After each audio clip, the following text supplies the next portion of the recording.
Hey, hi, hello. Welcome to my channel. My name is Jessica Beth. This is JB Designs. Welcome back to the channel if you are brand new here. For those of you that do not know me, I am a self-employed entrepreneur. I run about 3 different businesses, and this channel here is about my Etsy channel. So I am the owner and creator and artist at Mareiki Belgari. And I put together videos kind of showing you how I am rebranding, relaunching, being a little bit vulnerable about the things that I could have done better in my small business. I've only had my Etsy shop for about a year, and I am trying to improve and refocus my efforts to grow and expand that business. So if that's something that you would like to follow along, now would be a good time to hit that subscribe button, turn on that bell notification, as I will be posting weekly updates. So a top priority for me in increasing my existence in the Etsy world is to also have more of a presence on TikTok and Instagram. So here you can see I did a fun little video revealing the themes for our 2022 holiday season. And one is Sugar Plum Fairy, which you can see me pouring the slabs. I did do this in the first vlog. If you didn't see that first vlog, go ahead and check it out. I will link it below. But I was struggling with the final appearance of these wax slabs, and I absolutely love them. Let me know what you think about them in the comments below. Also in that video, you saw me struggling with my labels. They were not aligning correctly, and my printer was not printing the color right. I messed around with that and was able to resolve it, and I think the results came out good as well. Now that I had those 2 things done, I was able to do a photo shoot, not only of my holiday items, but some of the items that I also. So today, and what I have been working on in the studio, now that I got the majority of my candles and wax melts done for the holiday season, I am testing our 2023 candle line. So I wanted to pour these on camera, but honestly, I get up sometimes at like 5 o'clock in the morning and do things like this. And I do them very quietly, so I'm not waking up my kids and my husband. So I didn't get this on camera, but I wanted to show you. This is going to be one of our candle tins for 2023.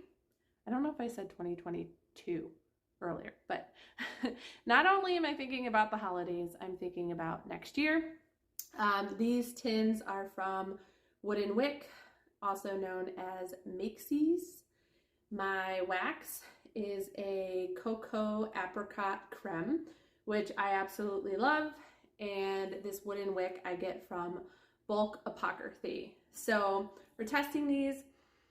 In the scent I put in this one is a blood orange.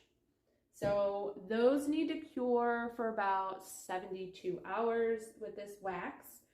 These are things that I have been testing for about a year or so. And if you're thinking about getting in the candle business or currently in the candle business, you either know or need to know that it is a science experiment. So every wax, every fragrance, wick, it's all going to perform differently. And I have not been satisfied with the wick performance. Okay, it was either burning too fast or causing like sooting and stuff. So I have wicked these all down, and that's why we're still testing. But this one is my cement container that I hand pour myself. And I think if I have enough time, and maybe in today's video, we're going to re-pour one, and we're going to use some of the trends that Etsy forecasted and kind of put a holiday spin on it. This one, I know you can't smell it, is, which one is this? Woodland Snow by Candle Science. It definitely smells woodsy, like a tree. I like it. I do like it. You can see here that I did not pour to the rim. And one of the things that you want to do when you are testing candles is making sure that you are taking really good notes. I'd like to do some videos coming up kind of showing you how I make candles, how I choose my waxes, the fragrance loads that I use, how to calculate fragrance loads, stuff like that. But you definitely want to keep track of what you're testing. So one of my little tips is putting this little painter's tape on there. It's really hard to see, but I write my notes. When did I pour it? How much wax did I use? How much fragrance oil? What kind of fragrance it is, and the style wick that I'm using. And then this way we're going to take some notes as well to see. But this is my black matte Aura vessel. This one also comes from Wooden Wick and Makesy's. So, and this one is a French lilac. So I'm really feeling confident. Keep our fingers crossed that the wicks are the right size. And video vlog number 3, I will update you because I can't light those until this weekend. So I'm patiently waiting, which is like the hardest process of making a candle. So up next on the agenda today is we're gonna make our way outside and continue product testing our cement designs. So I just mentioned that I'm most likely going to create a new design for Christmas. I love pouring cement just as much as I love pouring candles, but I saw this on TikTok or Instagram, and I mentioned it in my last vlog that somebody put that you can use the RIT dye to color cement. So we'll see if that is the case. So I have used pigment powders to color. I've tried paint, and a lot of my designs right now are just basic white or gray. So I'm excited to see if this works, and if it does, I have a vision for these cement vessels, and we're probably going to incorporate it into our ornaments that we made last year in 2021 for the holiday season. So we have to go outside and do that because pouring cement in the house, although you can do it, there's a lot of dust. I normally wear, a face mask to protect myself, but it's just better to do it outside. I do have to make sure the weather's okay to pour those creations, because sometimes if it's too hot, things don't come out. Obviously, if it's raining. So today it's a pretty decent day. So I'm hoping that we do that. But first, I'm going to finish labeling these little Santa wax melts that I made. And these are going to be samples in my orders. And the samples are going to have my 2023 fragrance selections in there. So people can purchase something, they'll get one of these samples in there with one of the new fragrances, so they can test it out before they actually purchase like a candle vessel or other wax melts. So that's what we're gonna go do now. And I'll see you back here in a little bit.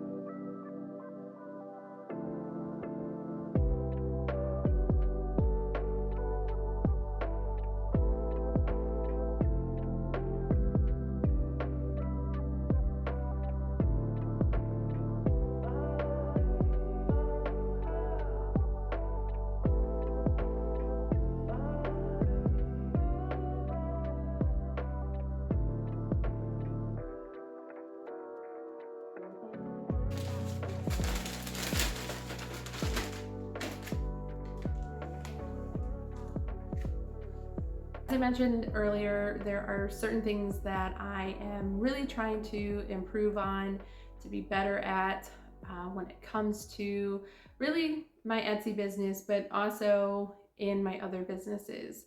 One of the things that is a painful process for me is handling the accounting aspect of running a business and keeping track of everything. So right now, I'm making sure that I sketch out some time to not only do this for my Etsy shop, but for my other businesses. So for those of you that aren't aware, I have a insurance business, and then I also have a lawn care business. So I'm trying to get organized and dedicate some time, at least every other week or once a month to sit down and do these things. So right now I'm just going through receipts, making sure that everything is calculated, especially with my Etsy shop right now. I've had a lot of expenses getting in inventory, in supplies. So I need to keep track of all that. In addition to that, one of the things that I worked on over the weekend was to really map out my cost for a product or an item that I'm selling on my shop, looking at my upfront cost, how much it actually costs me to make each individual item, and what it's pricing for on the market, making sure that I was including packaging, my time to make, and ship out. And this way I have a good idea and I feel confident about the cost that I'm putting out on my Etsy shop, and I know the profit that I'm also going to make with each sale. So this was something that I was not doing the first year. When I started my Etsy shop, I honestly just made things that I wanted to make, put them out there on my Etsy shop, occasionally would post on Instagram and sometimes do a reel. And unfortunately, that's not how this works. So big focus on getting those things on track and learning how to do them more efficiently. So I'm gonna get back to doing some of that work, and then I'll share with you another thing that I have been working on. Unfortunately, I wasn't able to get outside to pour the cement, so I will update that on my YouTube short videos so you can see that.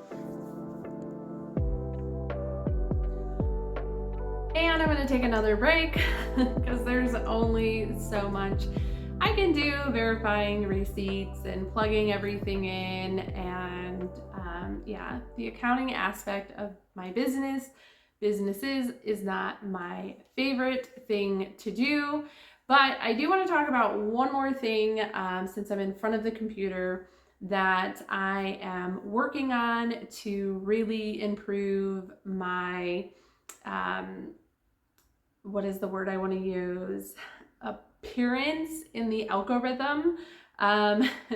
Like right now I feel like I'm on the bottom of the barrel, just trying to work my way up the algorithm for my products to be seen. So right now my traffic on my Etsy shop is really low, but I have done a lot of research over the last week to really improve in this area.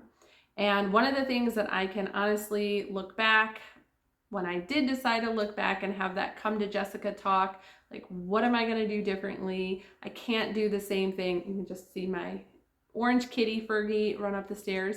But what am I going to do differently this time around? Because obviously I can't do things identically the same. I have to tweak some things so I can improve. So when I kind of had this moment of reflection, I owned the fact that there were certain fundamental aspects of one, running a business, but two, running an Etsy shop that I was not following.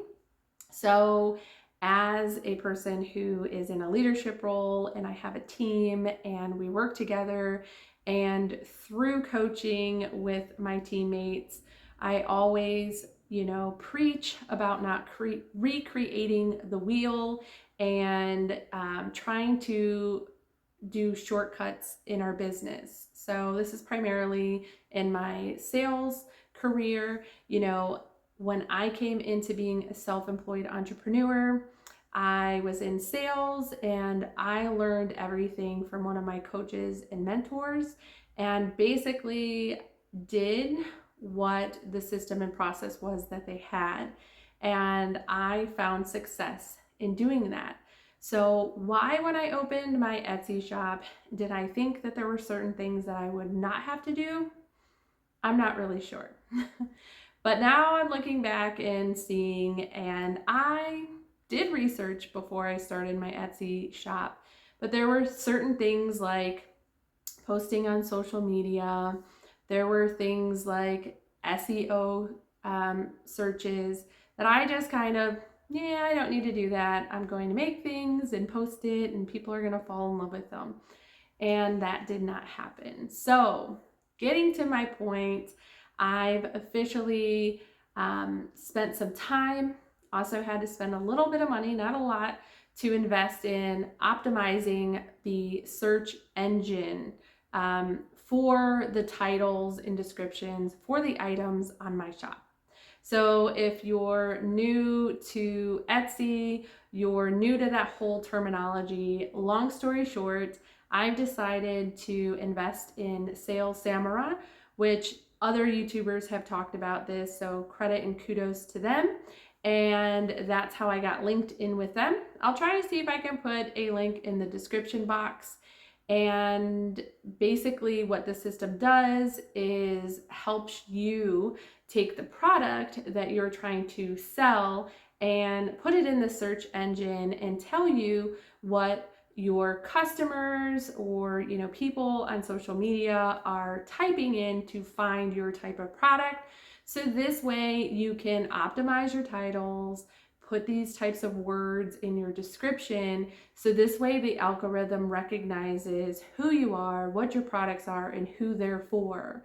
So I have already done this. I started with some of the products that I had in my shop, and the wax melts and the candles that I just did. I used the system, went in there, and I can tell you I've already seen a spike in the views to my Etsy shop. So I'm excited to continue to use it, to get more familiar, and share with you guys those results and statistics. So that's kind of been overall what I've been working on since my last vlog, what I've been kind of doing today. And I hope that, this kind of gives you an insight to owning a small business. Maybe you already own a small business and you're experiencing some of these things as well. But that's what I've been up to, and moving forward, we got to keep hustling on our holiday preparation and planning. So vlog number 3, I'll kind of walk you through how I, take a product prototype and bring it to life. And then of course, we're going to test out those candles. Fingers crossed that they came out pretty good. And yeah, that's what we're going to kind of keep focusing on. So I hope you guys liked today's video. If you did, give me a big thumbs up, show me some love, and I will see you in the next one.